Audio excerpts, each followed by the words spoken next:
Hey, I'm back with a new video. I'm gonna start doing daily news videos. News is gonna be really interesting to me, and I have a slight confession. Over the past few years, I know this might anger some people, but I've become a Candace Owens fan. I think she is entertaining. I think she's informative, and I admire her passion. I disagree with her on a lot of issues. I know everyone has to always say that when they talk about someone controversial like Candace Owens.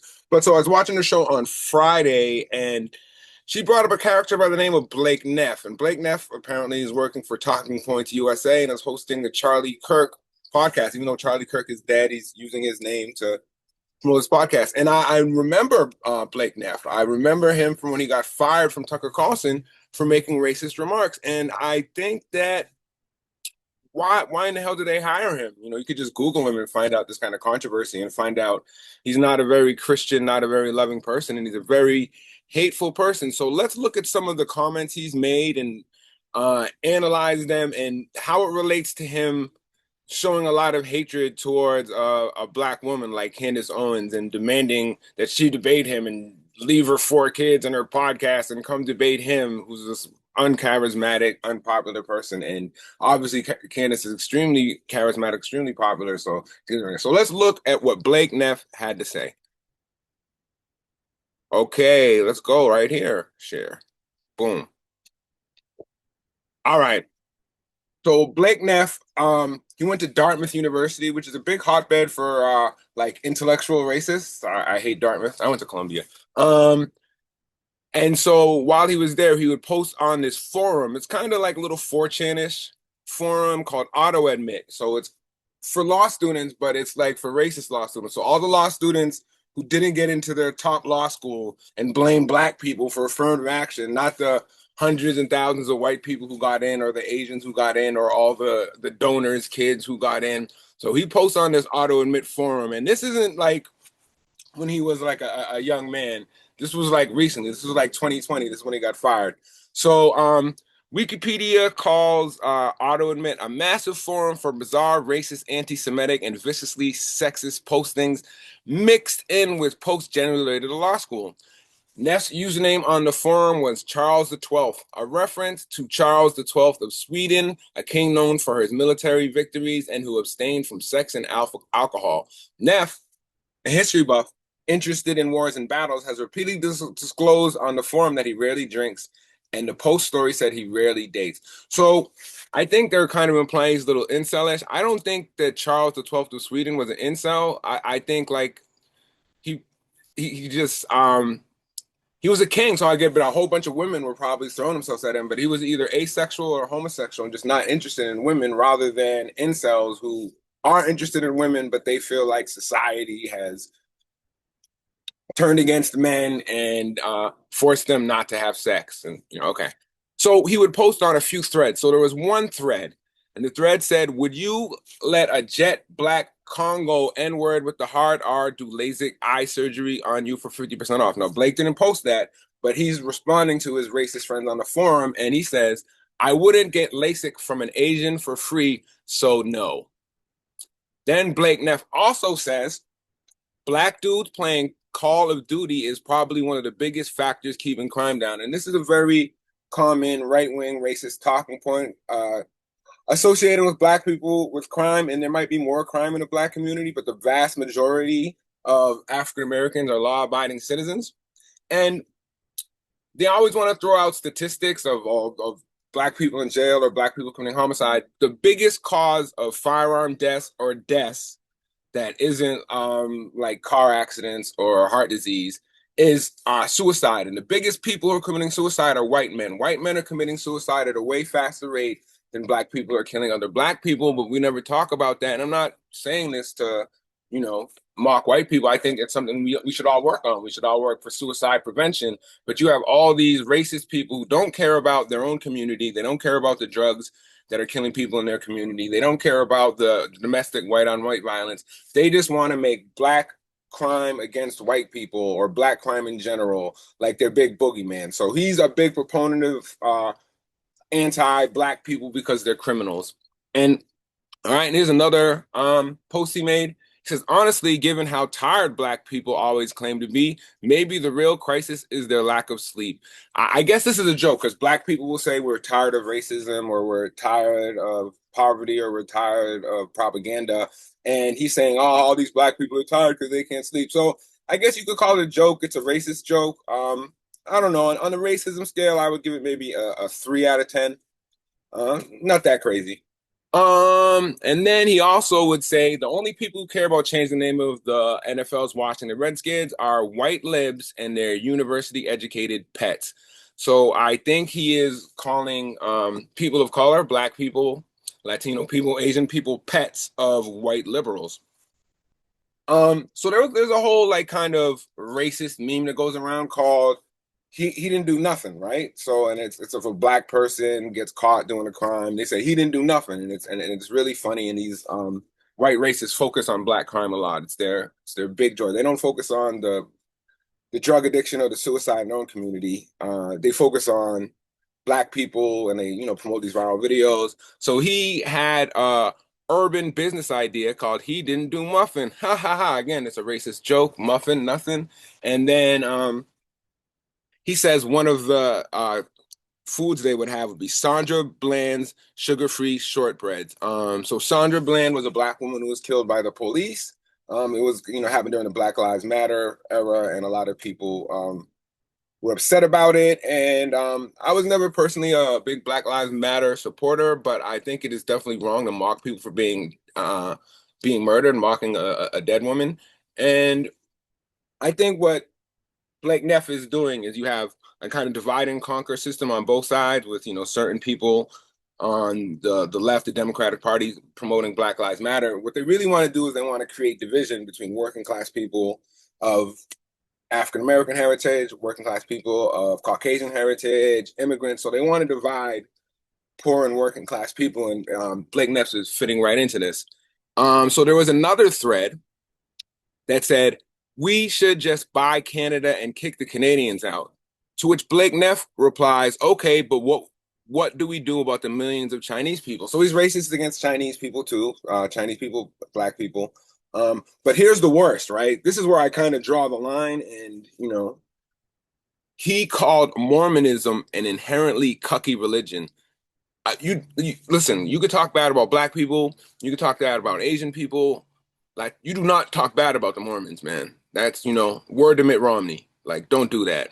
And it's funny because he calls it an inherently cucky religion. When you think it would be the opposite of cucky, it's not one man letting other people, have relations with their wives. Mormons have multiple wives. They're kind of like the opposites of cucks. All right, and here's another thing he said when the Squad came out.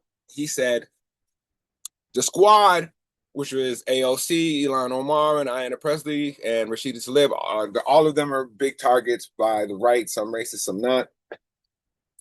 And he says the Squad wants to make your country a dumping ground for people from third world shitholes. And that's a Donald Trump quote. My father's from Jamaica. My mother is from South Africa. They're both beautiful countries. They might be considered third world. They're in no way shitholes.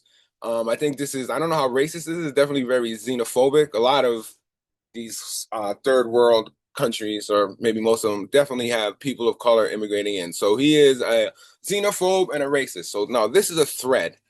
He didn't say this. He didn't say the a D word, which is homophobic slurs for female homosexuals. He says D words get wrong, come at cum bank. So this would be, I think, sperm bank. It's just using the kind of gross terminology. And Nigger, hard R pops out. So he didn't post that, but he posts in it. And then this is interesting. He says, and then the ends with the hard R are always honor students or some BS. Now this is interesting. If it wasn't for the N word, I would give this maybe a 2 on the racism scale. But he added that big N bomb with the hard R, so I'm gonna have to up it to like a 7. Now, so he's basically saying that lesbians raise Black honor students. Now that would be something the left would support. They'd be like, yes, we need more Black children raised by lesbians who become honor students. But he had to drop the hard R in the statement, and it's a pretty much so this is, again, this is a little homophobic and a little racist. So he's a little bit of both. Okay, we also did some other stuff. Where is it? All right. He also used the term the F word in terms of food. I couldn't really find the context. I wish I really could have found all the threads, but all the threads were deleted, so I had to rely on people who reported it to get all this information. So that's a little bit more of his racism. And then on the 4th of July, I never knew this. Neff started a thread in which he jokingly rated members of the community using images from a 1990s video game from the makers of Oregon Trail that was pulled from the market due to its racist depictions of slaves. In the game, users play as slaves trying to break free and escape north. Neff assigned users on the forum images from the game, many of which depicted black slaves using racist stereotypes. For instance, Neff assigned one user an image of a slave catcher, to which the user replied, "Thank you, Master Charles, for this." And I'm using a racist voice because that's what I'm hearing. So I never heard of this video game about slavery, and but apparently slavery is funny to this guy. Black slaves are funny. Racist stereotypes of black slaves is funny. I'm gonna have to find this game to really detail what's going on. Again, I wish I had all the forum posts so I could bring it. So again, he's not only the president of the Racist Hair Club for Men, he's also a client, and he doesn't like women. So this is why he does not like Candace. Candace is black and a woman, two groups he hates. So here's some of the I guess you would call misogyny and also kind of cyber stalking a little bit that he was up to. In a 2015 thread marking a woman's dating post, whom he described as a Asian megathrew. So AZN, I think, is, I don't know if it's derogatory slang or regular slang for Asian. Mega shrew, a shrew is a derogatory, misogynist word and also an ageist word for an older woman. So old woman would be a shrew. So it's another misogynist term and also ageist. Through circumstances he couldn't recall. So he became Facebook friends with the woman and thought her posts about dating were amusing. So I thought I'd post them, Neff wrote. I put up a pic, but it's probably relevant to say she's a slightly overweight Asian woman who's in her mid-30s and definitely looks it. So what he's doing is he has a Facebook friend, and she's posting about her dating life, and he's posting it on this racist forum so everybody can mock this Asian woman and her dating life. And this is a cautionary tale. Don't talk about your dating life on Facebook because there might be a Blake Neff out there who will screen grab it and then share it with all his racist friends so they can mock you. So that's not the worst of it. He continued updating this thread for 3 years, sharing details from her social media and not intervening when others identified and harassed her. So he's encouraging people to cyber stalk and online harass a poor woman who didn't do anything to them on his evil, stupid law school students racist forum. All right. And another time, so he really likes the term shrew. In March 2020, not too long ago, ridiculing a woman's decision to freeze her eggs with the title "Disaster Wu Flu Outbreaks Endanger Aging Shrew's Quest to Freeze Eggs." He posted updates to this thread through late June 2020, encouraging ridicule from other users. So that's his post. I wish I could find more of them, but he is definitely a serious racist guy. So let's look at what he was doing at the Daily Caller. So he was working for Tucker Carlson. Tucker Carlson fired him when all his racist posts were revealed, but he was doing stuff that could be quantifiably labeled as racist while he was working for the Daily Caller. So after there was an anti-Columbus protest and someone ran over people with their cars, his subheadline was, "White man overruns indigenous peoples with superior technology." So he's very happy to see white men run over indigenous people. And again, this is very divide and conquer racism, trying to encourage white people to not be mad at the system that is shipping their jobs overseas, not be mad at the system that isn't taking care of the drug epidemic, not be mad at the system which is allowing unemployment everywhere, but be mad at Black people, indigenous people, immigrants, Asians, and women. Okay, so he joined. I don't know why. Like I'm R.I.P. Charlie Kirk. I know a lot of people like him, but I'm definitely losing a lot of respect for Charlie Kirk by hiring this guy. Like you have to at least Google him and see what a racist jerk this guy was. And I think a lot of Blake Neff's racism rubbed off on Charlie Kirk. So when Charlie Kirk died, a lot of black people kind of celebrated because there was a viral video going on about Charlie Kirk's racist statements. And a lot of these racist statements, including him like attacking MLK, come directly from Blake Neff, just like Tucker Carlson. A lot of the kind of subtle racism that was coming from Tucker Carlson until 2020 was coming directly from Blake Neff. If you notice, since 2020, Tucker Carlson has been a way, way better journalist, way better human being. He's not really too much engaging in like this divide and conquer, race this, affirmative action that, and he's moving on to talking about the JFK assassination. 9/11, he's talking about Israel, but with Blake Neff, he wasn't talking about any of those things. He was just playing this kind of same divide and conquer media game that both MSNBC and Fox play. Okay, now let's take a look at him. So here is him. He went on a date, and this date was this kind of adds to his misogyny. So he went on a date with a woman. So he had to get hooked up. So let's look at him, and I think this date kind of reveals another misogyny in his personality. The Washington Post is taking its motto very seriously these days because democracy dies in darkness. Even the paper's famously weird matchmaking section is shedding some disinfecting sunlight on one of the bleakest segments of contemporary humanity, the DC dating scene. Last week's Date Lab entry featured Blake Neff, a proud Trump supporter and a writer at an unnamed cable station. Neff's Twitter profile reveals that, unsurprisingly, that station is Fox and that show is Tucker Carlson's. Neff sounds like a real charmer. He told Date Lab that he would not necessarily oppose Washington's destruction by a nuclear fireball. Okay, that's great. He wants DC to be blown up by a nuclear fireball, even if he's at it at the time. So he'll sacrifice himself to blow up DC.